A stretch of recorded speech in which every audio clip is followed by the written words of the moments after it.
ഇത്രയും അധികം വെളുത്തുള്ളി നന്നാക്കുന്ന കാണുമ്പോൾ നിങ്ങൾക്ക് തോന്നും ചിലപ്പോൾ വീട്ടിൽ എന്തെങ്കിലും പരിപാടി ഉണ്ട്. അങ്ങനെ പരിപാടികളൊന്നുമില്ല. ഞങ്ങൾ അച്ചാർ ഉണ്ടാക്കാൻ പോവാണ്. വെളുത്തുള്ളി അച്ചാർ അമ്മമ്മയായിട്ടാണ് ഉണ്ടാക്കുന്നത്.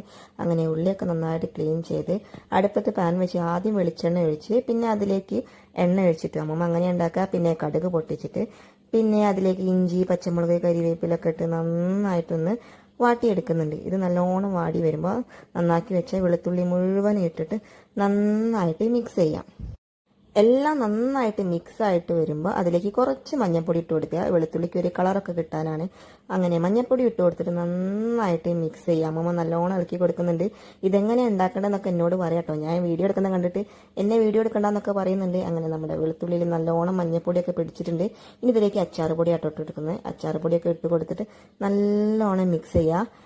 ഇനി അച്ചാറിലേക്ക് ആവശ്യത്തിനുള്ള ഉപ്പിട്ട് കൊടുക്കണം. നല്ലോണം ഉപ്പിട്ട് കൊടുക്കുന്നുണ്ട് കേട്ടോ.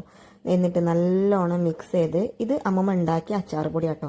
അതും അതിൽ മിക്സ് ചെയ്ത് നല്ലോണം ഇളക്കുക. എല്ലായിടത്തും പൊടികളൊക്കെ എത്തുന്ന വിധത്തിൽ അമ്മമ്മ നല്ലോണം ഇളക്കുന്നുണ്ട്. അതൊക്കെ ഇളക്കിയതിന് ശേഷം ഇതിലേക്ക് സുറുക്ക ഒഴിച്ചു കൊടുക്കുന്നുണ്ട്. സുറുക്ക ഒഴിച്ച് നല്ലോണം മിക്സ് ചെയ്തിട്ട് ഒന്ന് ബാലൻസ് ചെയ്യാൻ വേണ്ടിയിട്ട് കുറച്ച് പഞ്ചസാര ഇട്ട് നല്ലോണം മിക്സ് ചെയ്യുക. പിന്നെ ഗ്യാസൊക്കെ ഓഫ് ചെയ്തിട്ടും അമ്മമ്മ നല്ലോണം മിക്സ് ചെയ്യുന്നുണ്ട്. ഇത് അവിടെ കിടന്ന് ആവണം എന്ന് അമ്മമ്മ പറയുന്നത്. അങ്ങനെ ടേസ്റ്റൊക്കെ ചെയ്ത് നോക്കുന്നുണ്ട്.